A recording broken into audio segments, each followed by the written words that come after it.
नमस्कार साथियों, मैं सवय सिंह आपका एनवीरा एजुकेशन यूट्यूब चैनल पर पुनः एक बार स्वागत करता हूं। साथियों, भारतीय इतिहास की इस उत्कृष्ट कड़ी के अंदर आज हम पढ़ने वाले हैं बौद्ध धर्म के बारे में। बौद्ध धर्म के बारे में जानेंगे कई सारे कंपटीशन जिनमें बौद्ध धर्म से सवाल पूछे जाते हैं और आराम से हम इन्हें चेस कर सकते हैं। साथियों, शुरू करना जा रहा हूँ बौद्ध धर्म।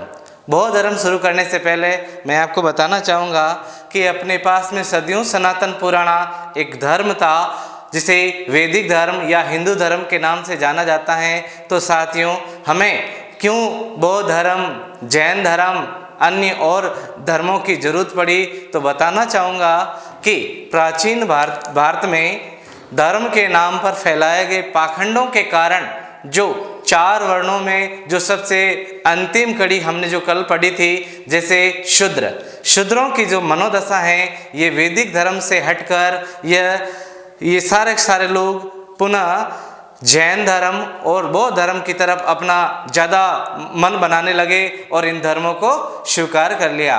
किस कंडीशन के अंदर बौद्ध धर्म को पढ़ा जाना शुरू होता है, शुरू करने जा रहा हूँ बौद्ध धर्म। साथियों, बौद्ध धर्म जो है ये भारत में क्यों फैला, एक बार पुनः मैं आपको बताना चाहूँगा कि जैन व बौद्ध धर्म का प्रचार प्रसार भारत में इसलिए बढ़ा क्योंकि भारत में प्राचीन वैदिक धर्म के कर्म कांड, अनुष्ठानों, जाति प्रथा, अस्पृश्यता, ऊंच नीच और ब्राह्मणों के द्वारा, क्योंकि 4 वर्णों में सबसे प्रबल जो जाति बताए जाते थे वो ब्राह्मणी थे। जैसा ब्राह्मण करेंगे, यहाँ तक कि राजा भी ब्राह्मणों के इशारों पर कार्य करता था। ब्राह्मणों द्वारा फैलाए गए पाखंडों के कारण लोगों का रुझान वैदिक धर्म से हटा और लोगों ने जैन, बौद्ध और अन्य धर्मों को अपनाया। बताना चाहूँगा साथियों, हालांकि मैं किसी जाति विशेष को ट्रेस नहीं कर रहा हूँ, प्राचीन भारतीय इतिहास या फिर इतिहासकारों के द्वारा जो बताई जाती है बात, वही मैं आपके सामने रख रहा हूँ कि प्राचीन कालीन भारत के अंदर धर्म के नाम पर लोगों को लूटने का कार्य करते थे मंत्र, उपचार और अनुष्ठान करने वाले लोग। और इनमें सर्वदा एक ही जाति देखने को मिलती है, वो है ब्राह्मण। ब्राह्मणों ने शूद्र जाति की जिंदगी बिल्कुल नरक के समान बना रखी थी, जिसके कारण इनका वैदिक धर्म से रवैया हटा और बौद्ध और जैन धर्म की तरफ ये अग्रसर हो गए थे। शुरू करने जा रहे हैं हम बौद्ध धर्म। बौद्ध धर्म जब पढ़ते हैं तो हमें बायोग्राफी पढ़नी पड़ती है, जीवनी पढ़नी पड़ती है महात्मा बुद्ध के बारे में। महात्मा बुद्ध की जीवनी हम शुरू करने जा रहे हैं। साथियों, मैं आपको बताना चाहूँगा कि प्राचीन कालीन जो ये भारत है, जिसे वृत्तर भारत के नाम से जाना जाता है, वृत्तर भारत के अंदर यहाँ हिमालय की गोद के अंदर हिमालय के जो तराई प्रदेश हैं, यहाँ पर एक नगर गणराज्य जिसे कपिल वस्तु के नाम से जाना जाता था। कपिल वस्तु जो है यह एक गणराज्य था। कपिल वस्तु एक गणराज्य था और इस गणराज्य में कौन सी जाति शासन करती थी, तो शासकीय जो जाति थी उसका नाम था शाक्य। शाक्य जाति यहाँ पर शासन करती थी और शाक्य जो जाति है, इस जाति के प्रधान थे जिनका नाम बताया जाता है आपके शुद्धोधन। शुद्धोधन शाक्य जाति के प्रधान थे और यहाँ से शासन हैंडल करते थे। और इन्हीं के घर एक पवित्र आत्मा ने जन्म लिया जिसे महात्मा बुद्ध के नाम से जाना जाता है। शुरू करने जा रहा हूँ महात्मा बुद्ध के बारे में जानकारी। महात्मा बुद्ध जो है, इनका वास्तविक नाम या बचपन का जो नाम देखने को मिलता है ये बताया जाता है सिद्धार्थ। बचपन का नाम इनका सिद्धार्थ बताया जाता है। बात महात्मा बुद्ध के जन्म की करें तो महात्मा बुद्ध का जन्म 583 ईसा पूर्व 583 ईसा पूर्व में कपिल वस्तु, कहाँ पर, कपिल वस्तु के राजा जो हमने ऑलरेडी पढ़ लिया, जिसका नाम शुद्धोधन।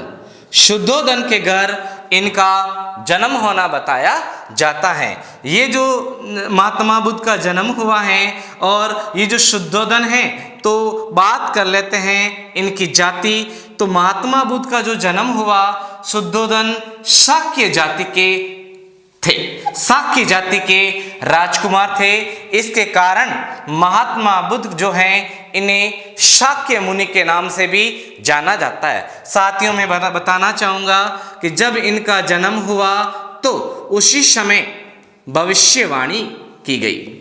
भविष्यवाणी करने वाले जो प्रमुख एक संत बताए जाते हैं, सन्यासी हैं। सन्यासी का कई बार नाम पूछा जाता है। सन्यासी का नाम बताया जाता है कालदेवल। कालदेवल नामक एक सन्यासी ने यह भविष्यवाणी की कि यह बालक कालांतर में या तो चक्रवर्ती सम्राट बनेगा या एक सन्यासी बनेगा। तो यह भविष्यवाणी किसने की थी? कालदेवल। कालदेवन नामक एक सन्यासी ने यह भविष्यवाणी की और यह भविष्यवाणी बिल्कुल सटीक निकली। बात करते हैं महात्मा बुद्ध के माता का नाम।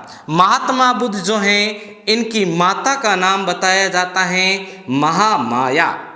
महामाया, महामाया जो है यह कोलीय वंश की थी। किस वंश की राजकुमारी थी? कोलीय वंश की राजकुमारी थी। और महात्मा बुद्ध के जन्म के 7वें दिन, महात्मा बुद्ध के जन्म के 7वें दिन इनका निधन हो गया था। जन्म के 7वें दिन मात्र महामाया का निधन हो गया। अब बालक बिल्कुल शैशव अवस्था में, उसका लालन पालन बिल्कुल दुष्कार हो गया था। तो ऐसी स्थिति में बात कर लेते हैं हम महात्मा बुद्ध की मौसी के बारे में। मौसी का नाम देखने को मिलता है प्रजापति गौतमी। प्रजापति गौतमी नामक एक स्त्री जो इनकी मौसी बताई जाती हैं और इनकी पहली शिष्या भी बताई जाती हैं।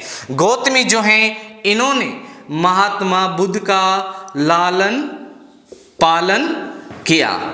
महात्मा बुद्ध का लालन पालन किया और लालन पालन करने के साथ में जब बच्चा किशोर अवस्था तक पहुंचा है, तो बताना चाहूँगा साथियों, महात्मा बुद्ध जो अपनी किशोर अवस्था से ही एकांत प्रिय थे। ज़्यादा किसी से बातचीत करना बिल्कुल उनको अच्छा नहीं लगता था। लेकिन एक बात और बताना चाहूँगा साथियों आपको, महात्मा बुद्ध जो हैं, इनके शरीर के अंदर बहुत सारे अट्रैक्टिव जो अंग थे, ये अन्य लोगों से इनको अलग करते थे। महात्मा बुद्ध जो हैं, इनके चेहरे पर बिल्कुल एक अलौकिक प्रकाश हुआ करता था। इनके कान की जो लो है, ये साधारण मनुष्य से काफ़ी लंबी थी। और इनका जो ये एल्बो है, अर्थात हाथ जो हैं, ये साधारण मनुष्य से थोड़े से लंबे बताए जाते हैं। महात्मा बुद्ध जब एकांत प्रिय हो गए तो पिताजी शुद्धोधन जो हैं, इनके टेंशन हो गई कि ये एकांत प्रिय है तो बड़ा होकर ये राजा कैसे बनेगा। ऐसी स्थिति में जब महात्मा बुद्ध की उम्र हुई 16 वर्ष, कितने वर्ष? 16 वर्ष जो उम्र हुई है, उस समय इनका विवाह करवा दिया गया। 16वें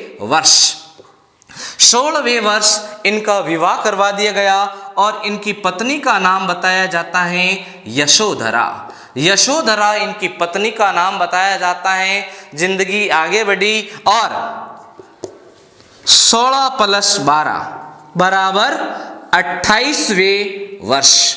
28वें वर्ष सिद्धार्थ के एक पुत्र की पुत्र रत्न की प्राप्ति हुई और पुत्र का नाम रखा गया राहुल।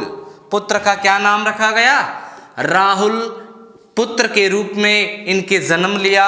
और जब आगे बढ़ते हैं 28 + 1, जब इनकी उम्र हो गई 29 वर्ष, 29 वर्ष जब इनकी उम्र हो गई तो पिताजी शुद्धोधन जो हैं, यह वयोवृद्ध हो गए, बूढ़े होने लगे और इनको टेंशन सताने लगी। और ऐसी स्थिति में इन्होंने महात्मा बुद्ध को एक बार अपने समीप बुलाया और कहा, बेटे मैं तो वृद्ध हो चुका हूँ, मेरे बाद में तुम्हें ही शासन को हैंडल करना है, संभालना है, और मैं कुछ दिनों बाद में ही तुम्हें राजा या फिर तुम्हारा राज्य अभिषेक करने जा रहा हूँ।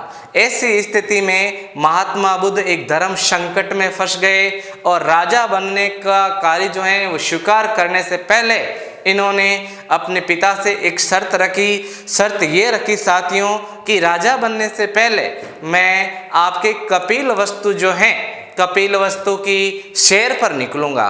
सैर करने का औचित्य यहाँ पर यह बताया जाता है कि कौन सा व्यक्ति दुखी है, कौन से व्यक्ति को कौन सी समस्या सता रही है, मेरे राज्य में किस प्रकार की विपदा है, को लोग किस तरह जिंदगी जी रहे हैं, इन सब को देखने के लिए इन्होंने सर्वप्रथम कपिलवस्तु की सैर करने का शर्त रखा। तो देख लेते हैं हम, जब कपिलवस्तु की सैर पर निकले, कपिलवस्तु की सैर, कपिलवस्तु की सैर, कपिलवस्तु की जब सैर पर निकले तो इनके सामने 4 सांकेतिक दृश्य आए। 4 सांकेतिक दृश्य इनके सामने आए। और 4 सांकेतिक दृश्य थे क्या साथियों? तो जब कपिलवस्तु की सैर पर निकले तो सर्वप्रथम इनकी आंखों के सामने जो दृश्य उभर कर सामने आया, इन्होंने देखा एक रोगी को। नंबर 2, दूसरा दृश्य कौन सा बताया जाता, सवाल पूछा जा सकता है। तो दूसरा दृश्य है एक वृद्ध, वृद्ध यानी बुजुर्ग। नंबर 3, तीसरा दृश्य देखा इन्होंने एक मृतक। चौथा और अंतिम दृश्य इन्होंने देखा एक मस्त सन्यासी। इन्होंने चौथा और अंतिम दृश्य देखा एक सन्यासी।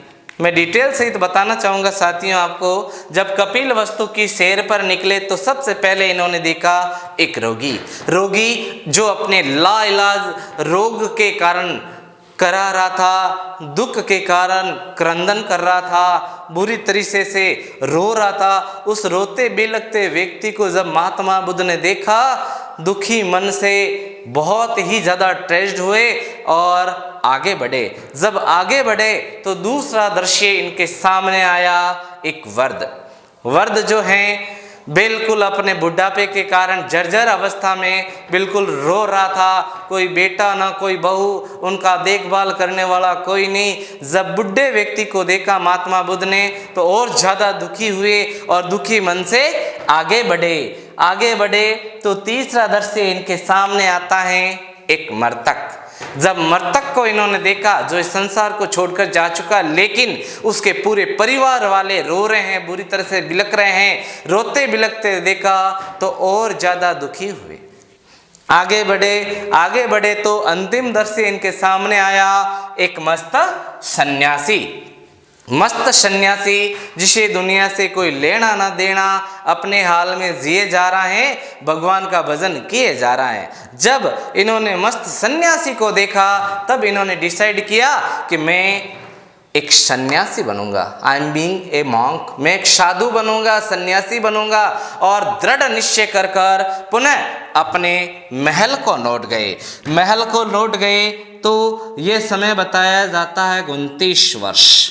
जब उनकी आयु बताई जाती है 29 वर्ष, तब इन्होंने 29 वर्ष उसी रात्रि को यानी अर्धरात्रि 29 वर्ष की आयु में अर्धरात्रि को किसी को बिना बताए अपने एक सेवक और एक घोड़े का नाम कंटक के साथ में घर वालों को बिना बताए इन्होंने गृह त्याग कर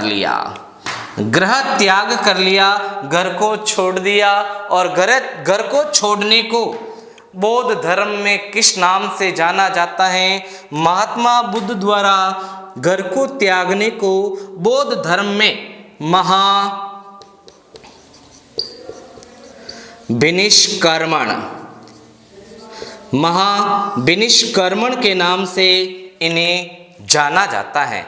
अब घर को त्याग दिया इन्होंने, घर को त्याग कर यह बिहार के उरुवेला जंगलों में पहुंच गए। उरुवेला जंगलों के अंदर पहुंच गए। मैं यहाँ पर बताना चाहूँगा साथियों, जब ये उरुवेला के जंगलों के अंदर पहुंचे जो बिहार के अंदर है वे, तो इनके गुरु का नाम भी बताऊंगा।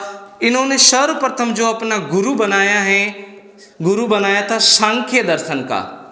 सांख्य दर्शन का जो गुरु बनाया है, गुरु का नाम बताया जाता है आपार कालम। आपार कालम को अपना गुरु बनाया, लेकिन उनसे संतुष्ट नहीं हुए, तो आगे बढ़ते हुए इन्होंने अपने 5 साथी भी बता सकते हो उनको, और इनका शिष्य भी बता सकते, क्योंकि शुरुआत में इनके साथी थे वो, ठीक है ना। तो 5 साथियों के साथ में निरंतर 6 वर्षों तक, कितने वर्षों तक? 6 वर्षों तक कठोर तप किया। निरंतर 6 वर्षों तक इन्होंने कहां पर ये कठोर तप किया, सवाल पूछा जा सकता है। कठोर तप किया था इन्होंने उरुवेला के जंगल। उरुवेला के जंगल में इन्होंने कठोर तप किया। सवाल पूछा जा सकता है कितने शिष्यों के साथ में इन्होंने ये तप किया, तो बताना चाहूँगा इनके जो शिष्य बताए जाते हैं, शिष्यों में सबसे पहले नाम आता है आनंद का।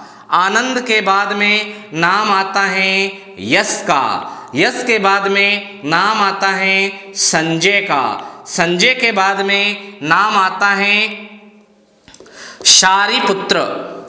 शारिपुत्र के बाद में 5वां शिष्य इनका बना मोदगलायन।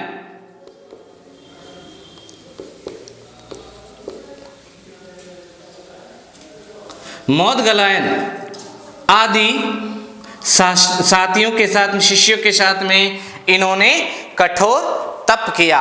कठोर तप किया। कठोर तप करते करते निरंतर 6 वर्ष बीत गए, लेकिन इनको ज्ञान की प्राप्ति नहीं हुई। जब ये अपने ज्ञान रूपी निंद्रा से जागे, तब इन्होंने देखा कि इनका शरीर लकड़ी के समान सूख गया है। शरीर जब लकड़ी के समान सूख गया, तब इन्होंने डिसाइड किया कि अगर मुझे ज्ञान प्राप्त करना है तो मुझे इस काया रूपी वाहन के अंदर कुछ अन्न रूपी डालना पड़ेगा, अन्न का ग्रहण करना पड़ेगा, तब जाकर मेरे शरीर को बचा पाऊंगा, अन्यथा मैं ज्ञान प्राप्ति के पहले ही इस जन्म को छोड़ दूंगा, मर जाऊंगा। ऐसी स्थिति में इन्होंने अन्न ग्रहण किया। जब अन्न ग्रहण किया तो अन्य साथी, जिनमें आनंद है, यश है, संजय है, इसके अलावा शारिपुत्र और मोदगलायन, ये इनसे रुष्ट हो गए। रुष्ट होकर इन्होंने कहा कि सिद्धार्थ भ्रष्ट हो गया है, हम तुम्हें छोड़कर जा रहे हैं। और ऐसी स्थिति में इनको छोड़कर चले गए। अब इन्होंने इनको छोड़कर चले गए, लेकिन महात्मा बुद्ध ने अपना जो तपस्या है उसे रेगुलर रखा। तपस्या, कठोर तपस्या करते हुए आगे बढ़ते हैं। 7वें वर्ष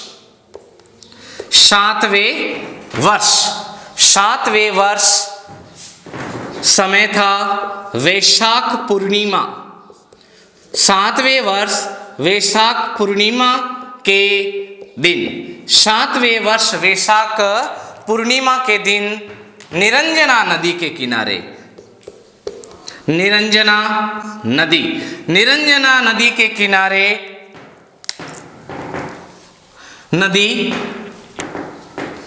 निरंजना नदी के किनारे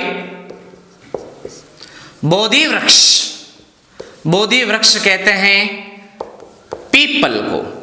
बोधि वृक्ष के नीचे इन्हें संबोधि ज्ञान की प्राप्ति हुई। बताना चाहूंगा साथियों, जब इनके साथी इनका साथ छोड़कर चले गए, तब भी इन्होंने हार नहीं मानी और तपस्या करते रहे। 7वें वर्ष वैशाख पूर्णिमा के दिन इनको निरंजना नदी के किनारे बोधि वृक्ष यानी पीपल के वृक्ष के नीचे संबोधि ज्ञान की प्राप्ति हुई और तब से इनका एक और नाम कहलाया, इन्हें संबोधि भी कहा जाने लगा।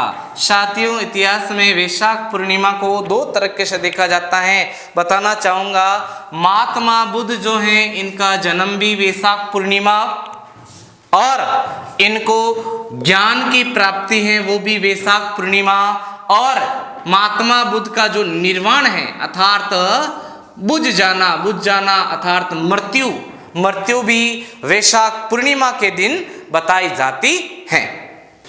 साथियों, तो महात्मा बुद्ध को निरंतर तपस्या करते हुए 7वें वर्ष इनको संबोधि ज्ञान की प्राप्ति हुई। साथियों, मैं आपको बताना चाहूँगा, अगर हम बौद्ध धर्म पढ़ते हैं तो हमें महाविनिष्कर्मण, धर्म चक्र परिवर्तन और इसके साथ में संबोधि, साथ में निर्वाण आदि शब्दांशों के बारे में जानकारी लेनी होगी। बताना चाहूँगा साथियों, इनके अलावा हमें स्तूप हैं, चैत्य हैं, विहार हैं आदि के बारे में भी जानकारी बहुत ही जरूरी है, लेनी चाहिए। और ये कई बार सवाल भी बने हैं। साथियों, बौद्ध धर्म हम पढ़ रहे हैं तो बौद्ध धर्म का जो धार्मिक उच्चारण है वो भी हमें जरूर ध्यान करना है। धार्मिक उच्चारण क्या बताया जाता है बौद्ध धर्म का, तो सुनिए आप। बौद्ध धर्म का जो धार्मिक उच्चारण बताया जाता है वह है बुद्धं शरणं गच्छामि।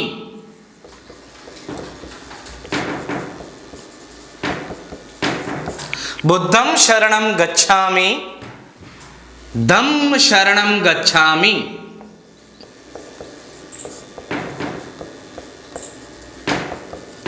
और संघ शरणं गच्छामि।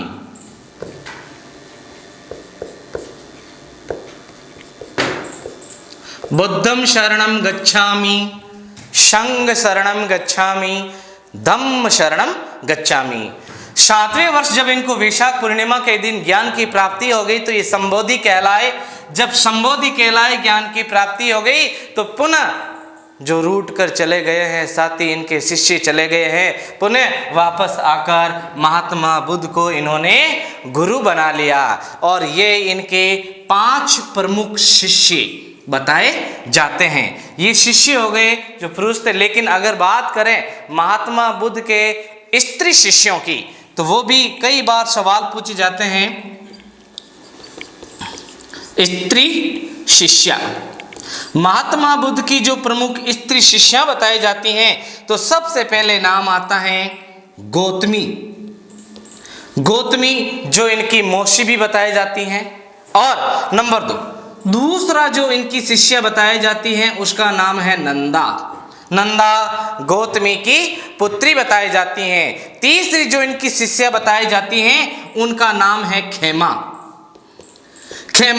और चौथी शिष्या बताई जाती हैं आम्रपाली। आम्रपाली के अलावा 5वीं और अंतिम इनकी जो शिष्य बताई जाती हैं स्त्री शिष्या, उसका नाम विशाखा बताया जाता है। विशाखा, ये इनकी प्रमुख स्त्री शिष्या और शिष्य में आनंद, यश, संजय, शारिपुत्र, बोधगलायन आदि प्रमुख रूप से शिष्य बताए जाते हैं। जब ज्ञान की प्राप्ति हो गई है तो ज्ञान प्राप्त करने के पश्चात इन्होंने रुझान किया है धर्म से संबंधित जितने भी अपने जो प्रवचन है, प्रवचन देने के लिए इन्होंने आगे अपना मार्ग प्रशस्त कर लिया। और बात करते हैं इनके प्रवचनों की। महात्मा बुद्ध के द्वारा जो प्रवचन दिए गए हैं इन्हें धर्म चक्र परिवर्तन के नाम से जाना जाता है। महात्मा बुद्ध जो है प्रवचन देने के लिए सर्वप्रथम यह सारनाथ बिहार में पड़ता है और यहीं पर जगह का नाम ऋषिपतनम। सारनाथ के ऋषिपतनम में इन्होंने अपना पहला प्रवचन 5 शिष्यों को दिया। कितने शिष्यों को दिया? 5 शिष्यों को अपना पहला प्रवचन दिया। प्रवचन में क्या बताया वो हम आगे बात करेंगे, लेकिन सवाल ये भी पूछा जा सकता है सर्वाधिक प्रवचन, महात्मा बुद्ध द्वारा सर्वाधिक प्रवचन कहाँ दिए गए हैं? तो सर्वाधिक प्रवचन जो हैं ये दिए गए हैं आपके कौशल। कौशल जो महाजनपद हैं, कौशल महाजनपद की राजधानी बताई जाती है, राजधानी का नाम है श्रावस्ती। कौशल महाजनपद की राजधानी श्रावस्ती में इन्होंने अपने सर्वाधिक प्रवचन दिए हैं। साथियों, बताना चाहूँगा मैं आपको कि महात्मा बुद्ध के द्वारा जो प्रवचन दिए गए हैं उन्हें और किस नाम से जाना जाता है? तो इन्हें धर्म चक्र प्रवर्तन के नाम से जाना जाता है। तो 2 से 3 चीज़ें क्लियर हो गई हैं। सबसे पहले हमें महाविनिष्कर्मण पढ़ा, उसके बाद में हमने संबोधि पढ़ा और तीसरा पॉइंट पढ़ लिया है हमने धर्म चक्र परिवर्तन। धर्म चक्र परिवर्तन किसे कहते हैं ये पूछा भी जा सकता है। साथियों, यहाँ तक की जानकारी लेने के बाद में अब हम बात करते हैं महात्मा बुद्ध के द्वारा दिए गए प्रमुख प्रवचनों के अंदर कौन कौन सी चीजें बताई हैं इन्होंने, उसके बारे में हम जरूर बात करते हैं। साथियों, महात्मा बुद्ध ने अपने प्रवचनों में कौन कौन सी चीजें बताई हैं उनके बारे में बात कर लेते हैं। तो महात्मा बुद्ध जो हैं इन्होंने अपने प्रवचन जो दिए हैं, जितने भी प्रवचन दिए हैं उनमें सर्वदा सबसे पहले जो चीज बताई है उन्हें 4 आर्य सत्य के नाम से जाना जाता है। 4 आर्य सत्य जो सटीक है, बिल्कुल ये निर्धारण है इनका। अब 4 आर्य सत्य क्या बताए इन्होंने अपने प्रवचन के अंदर? साथियों, तो सबसे पहले नाम आता है नंबर 1। इन्होंने अपने प्रवचन के अंदर जो सबसे पहला जो सत्य बताया है आर्य सत्य, उसे कहा गया दुख। नंबर 2, दूसरा इन्होंने जो सत्य बताया वो है आपके दुख समुदाय। तीसरा इन्होंने आर्य सत्य बताया दुख निरोध।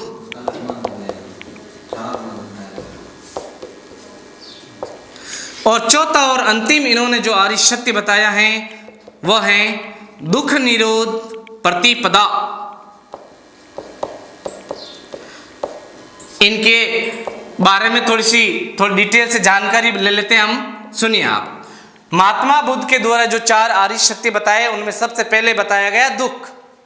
दुख दुख का मतलब क्या होता है, इन्होंने आर्य सत्य में इसकी क्या व्याख्या की है तो बताना चाहूंगा। महात्मा बुद्ध ने बताया है कि अगर आपने जन्म लिया है तो दुख एक शरीर का हिस्सा है, वो भविष्य में कालांतर में किसी भी समय अपने को जरूर भोगना पड़ेगा।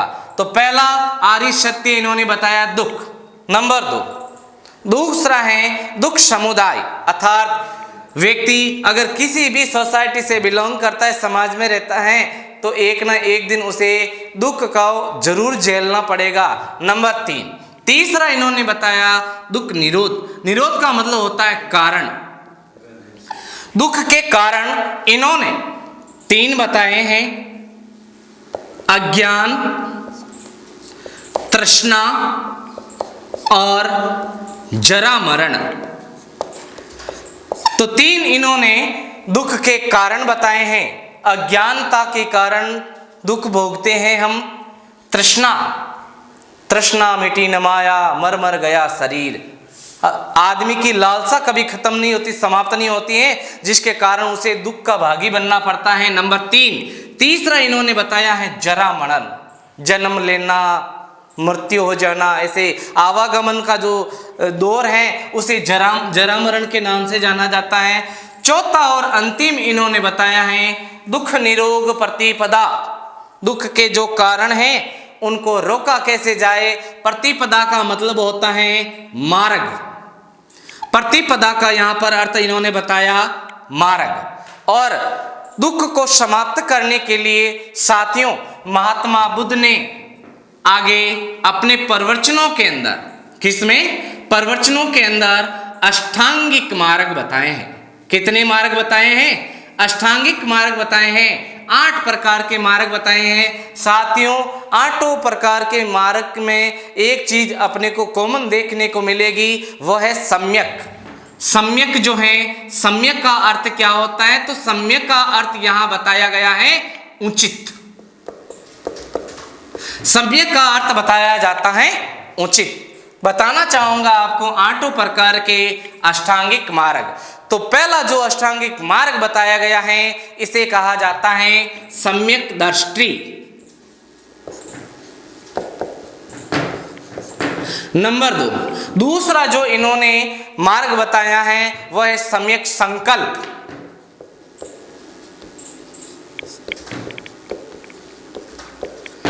तीसरा महात्मा बुद्ध के द्वारा दुख को खत्म करने के लिए जो मार्ग बताया गया है वह है सम्यक वाक।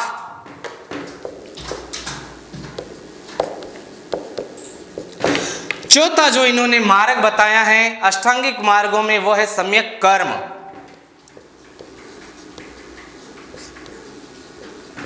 पांचवा इन्होंने जो मार्ग बताया है साथियों वह है आपके सम्यक आजीव।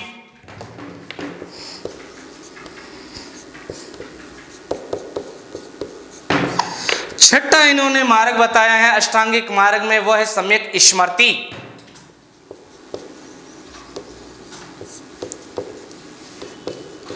सातवां इन्होंने जो मार्ग बताया है वह है आपके सम्यक व्यायाम।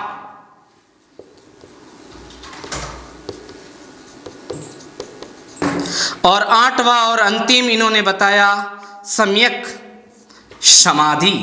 इन सब की डिटेल में आपको समझा देता हूं एक बार पुनः। सम्यक दृष्टि, महात्मा बुद्ध ने बताया कि अगर अपने शरीर को दोषों से दूर रखना है, विकारों से दूर रखना है, रोगों से दूर रखना है और दुख से दूर रखना है तो सर्वप्रथम जो चीज अपने को अंगीकार करनी है, अपनानी है वह है सम्यक दृष्टि। थिंक पॉजिटिव, सी पॉजिटिव। अच्छा देखो, अर्थात पॉजिटिव थिंकिंग वाली सोच रखते हुए किसी भी चीज को देखना। अच्छा देखो, इन्होंने बताया नंबर 2 सम्यक संकल्प। आपका दृढ़ निश्चय मजबूत होना चाहिए, आपको किसी भी प्रकार की हानि नहीं होगी। सम्यक वाक, वाक का मतलब होता है बोलना, अर्थात वाक पटुता तोल कर बोलना। सम्यक कर्म, कर्म अच्छा करते जाओ, फल स्वतः ही प्राप्त हो जाएगा। सम्यक आजीव, आजीव का मतलब होता है कमाई। कमाई हमें 1 नंबर की करनी है, ना कि 2 नंबर की कमाई करनी है। सम्यक स्मृति, साथियों अगर हम 2 मिनट का भी भगवान का भजन करते हैं तो केवल और केवल स्मरण भगवान का होना चाहिए, ना कि किसी सांसारिक मोह माया या फिर भौतिक चीजों का। सम्यक स्मृति। और 7वां जो इन्होंने मार्ग बताया है वो है आपके सम्यक व्यायाम। अगर शरीर को रोगों से मुक्त रखना है, रोगों से मुक्त रखने के लिए हमें किसी न किसी प्रकार का व्यायाम करते रहना है। और सम्यक समाधि, अंतिम जो महात्मा बुद्ध ने बताया है अष्टांगिक मार्गों में, उसे सम्यक समाधि के नाम से जाना जाता है कि अगर 2 मिनट भी भगवान का स्मरण करें तो वो केवल और केवल भगवान के लिए होना चाहिए। सम्यक स्मृति में अर्थात अपनी मेमोरी में अच्छी चीज़ों को इंस्टॉल करना चाहिए। तो 8 प्रकार के मार्ग बताए हैं महात्मा बुद्ध ने। महात्मा बुद्ध ने 8 प्रकार के मार्ग बताए हैं। सर्वाधिक उपदेश के बारे में भी मैं आपको ऑलरेडी बता चुका हूं साथियों, लेकिन एक बात आगे बढ़ते हैं कि अब इन्होंने अपने उपदेश देते हुए ये पहुंचे हैं मल्ल देश। जब हम महाजनपद पढ़ते हैं तो मल्ल देश की 2 राजधानियां देखने को मिलती हैं हमें। एक राजधानी का नाम बताया जाता है पावापुरी और दूसरी राजधानी जो बताई जाती है कुशीनारा। प्रवचन देते देते ये पहुंचे मल्ल देश। मल्ल देश के जो लोग हैं युद्ध वीरता के लिए जाने जाते हैं। पावापुरी, दोनों को कैसे याद रखना साथियों, पावापुरी जहाँ पर महावीर स्वामी का निर्वाण हुआ और मल्ल देश के कुशीनारा जहाँ पर महात्मा बुद्ध का निर्वाण हुआ। महात्मा बुद्ध कुशीनारा पहुँचे हैं, इन्होंने अपना छोटा मोटा प्रवचन दिया और थोड़ा सा रात्रि का भोजन लिया और सर्वदा हमेशा के लिए इन्होंने अपने शरीर को त्याग दिया। बात करते हैं कुशीनारा। कुशीनारा जो है ये आपके यूपी उत्तर प्रदेश के कुशिया ग्राम जो वर्तमान में है ये उत्तर प्रदेश में स्थित है और यहीं पर 80 वर्ष की उम्र अर्थात 483 ईसा पूर्व में इनका अर्थात महात्मा बुद्ध का क्या हो गया, निर्वाण हो गया। निर्वाण का अर्थ होता है बुझ जाना। निर्वाण का अर्थ होता है बुझ जाना। शरीर रूपी इस काया का जो दिए रूपी लो है वो हमेशा के लिए बुझ जाना। अर्थात इन्होंने 80 वर्ष की उम्र में शरीर को त्याग दिया। 483 ईसा पूर्व में इनकी मृत्यु हो जाती है। जब मृत्यु हो जाती है तो तत्कालीन 8 जनपदों के राजा एकत्रित होते हैं और एकत्रित होने के बाद में इनका अंतिम संस्कार करते हैं। अंतिम संस्कार करने के बाद में इनके शरीर रूपी जो धातु जिन्हें अस्थियां कहते हैं, अस्थियों के 1/8 करके 8 जनपद के राजा अपने अपने हिस्से का जो अस्थि हैं वो लेकर अपने देश को लौट जाते हैं और उन्हीं के अस्थियों के ऊपर जो स्मारक बनवाए हैं उन्हें बौद्ध धर्म में किसके नाम से जाना जाता है, तो महात्मा बुद्ध की जो अस्थियां हैं इनके ऊपर जो स्मारक बने हैं उन्हें स्तूप के नाम से जाना जाता है। साथियों आगे हम बात करते हैं स्तूप के बारे में। स्तूप की आर्किटेक्चर के बारे में भी पूछा जा सकता है। प्रसिद्ध स्तूप कौन सा है ये भी पूछा जा सकता है। बताना चाहूंगा इस चित्र के माध्यम से साथियों में आपको स्तूप क्या होता है।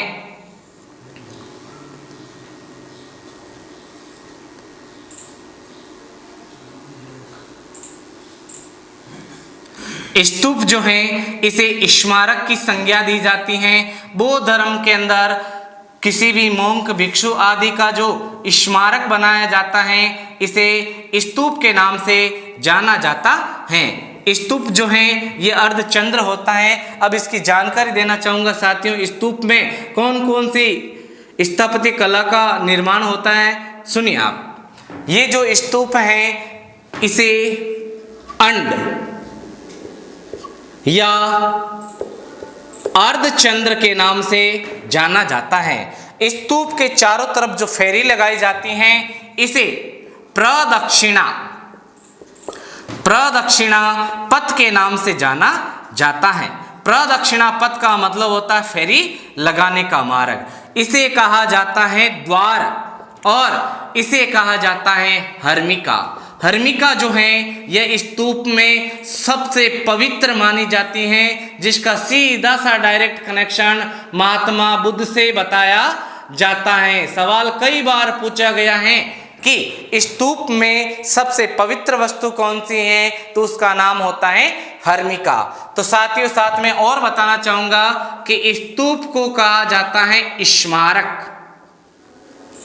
तो विहार किसे कहते हैं, साथ ही चैत्य किसे कहा जाता है। स्तूप स्मारक कहलाता है।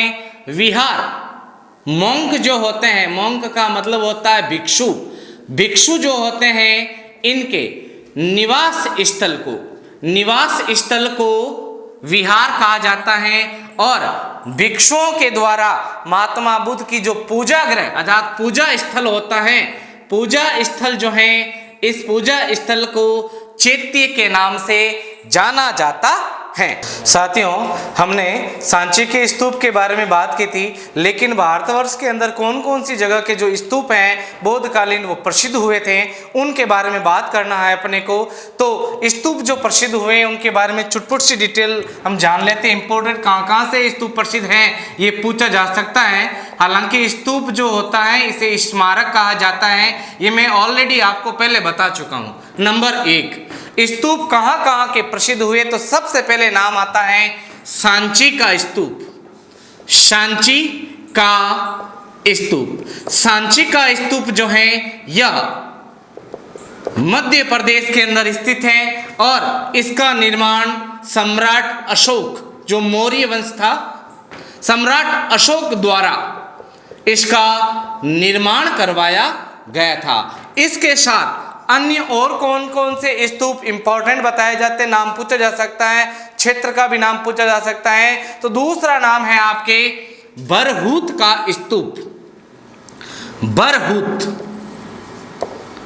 बरहूत का स्तूप। बरहूत का स्तूप जो है ये मध्य प्रदेश में पड़ता है और यह किन शासकों के शासन काल में निर्माण किया गया था? तो मैं बताना चाहूंगा साथियों, ये शुंग वंश के काल में इसका निर्माण कार्य शुरू हुआ था। शुंग वंश की शुरुआत मानी जाती है 185 ईसा पूर्व में और मौर्य वंश का नाश करके अर्थात विनाश करके नया जो वंश आता है उसे ही शुंग वंश के नाम से जाना जाता है। तो एक हो गया सांची, दूसरा बरहूत हो गया, तीसरा है अमरावती का स्तूप। अमरावती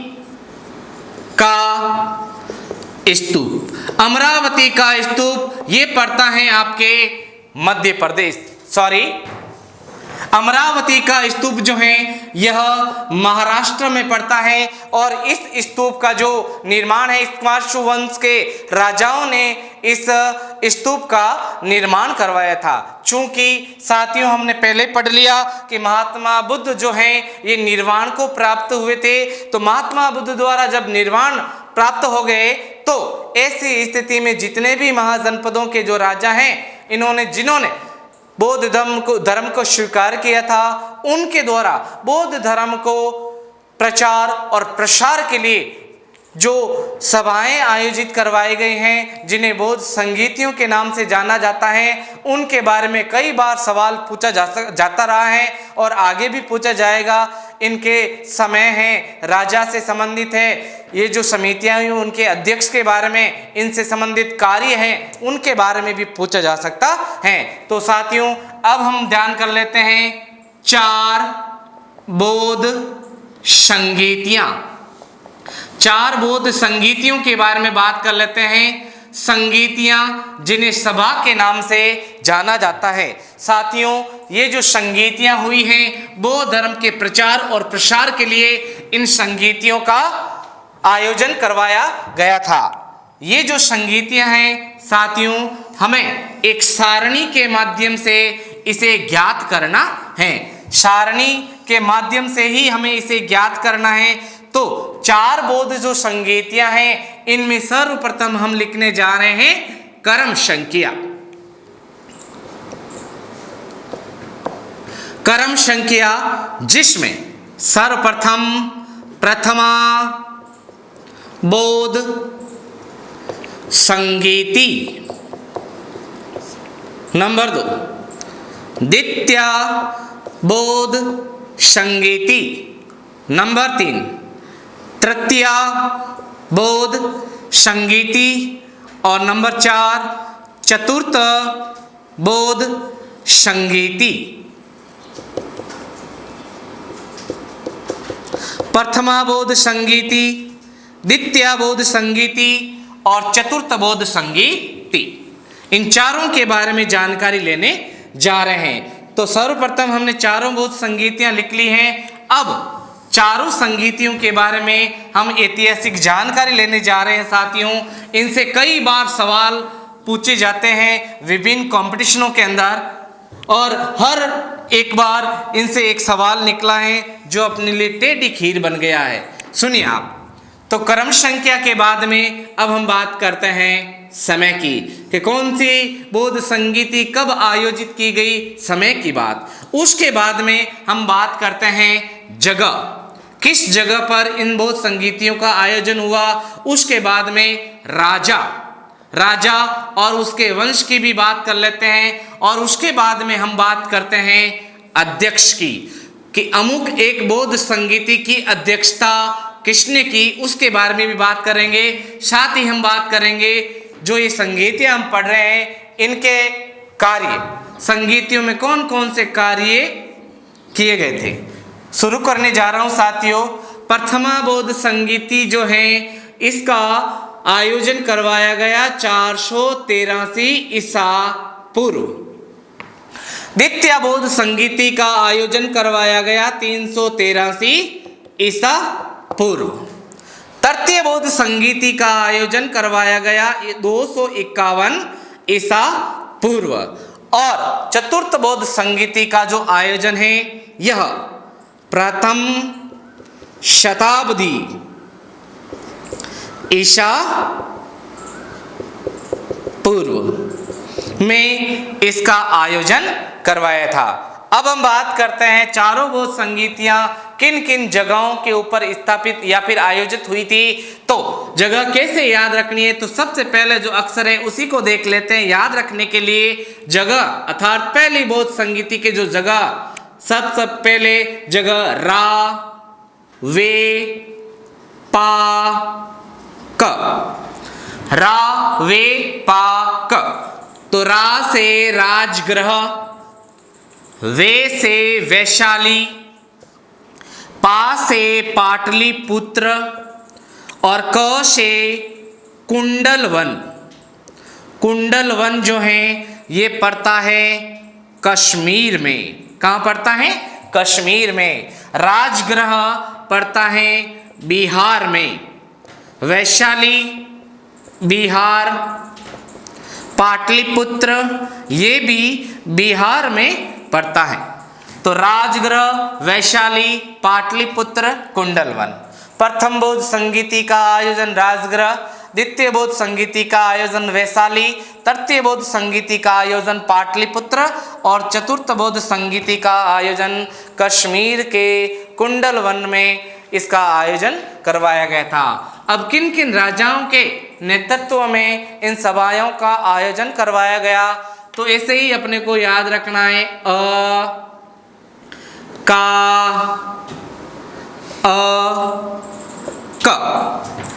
अ से अजात शत्रु, का से कालाशोक, अ से अशोक, क से कनिष्क। इनके वंश की बात कर लेते हैं। तो अ से अजात शत्रु जो था यह हर्यक वंश का राजा था। क से कालाशोक, कालाशोक जो है ये शेषुनाग वंश का राजा था। अ से अशोक यह मौर्य वंश का राजा बताया जाता है। और अंत में कनिष्क, तो क से कनिष्क, क से कश्मीर, क से कुंडलवन, क से कुषाण और क से कनिष्क।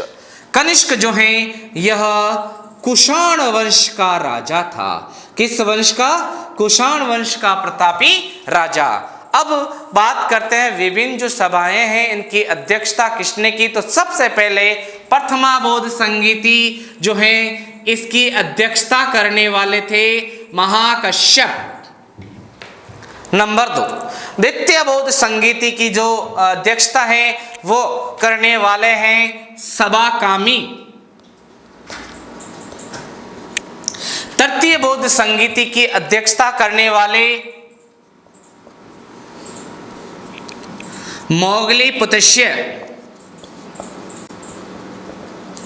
और चौथी बौद्ध संगीति की अध्यक्षता करने वाले थे वसुमित्र।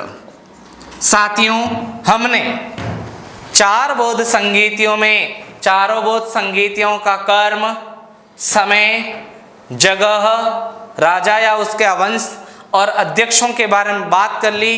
अब हम बात करने वाले अमुक एक सभा के अंदर कौन सा कार्य हुआ उसके बारे में बात कर लेते हैं। तो सर्वप्रथम प्रथमा बौद्ध संगीति। प्रथमा बौद्ध संगीति जो है इस संगीति के अंदर कौन सा कार्य किया गया था, तो साथियों बताना चाहूंगा प्रथमा बौद्ध संगीति जो है इस संगीति के अंदर जो कार्य किया गया इसमें शुद्ध व विनय पिटक का संपादन किया गया। इसमें शुद्ध व विनय, इसमें शुद्ध व विनय पिटक का संकलन, पिटक का संकलन। साथियों यहाँ पर शब्द आया पिटक, जो प्रारंभिक प्राचीन बौद्ध ग्रंथ हैं, बौद्ध साहित्य इन्हें त्रिपिटक के नाम से जाना जाता है। त्रिपिटक में नंबर 1 विनय पिटक, नंबर 2 सुत्त पिटक, नंबर 3 अभिधम पिटक। सबसे पहले सुत्त, विनय और तीसरा अभिधम पिटक।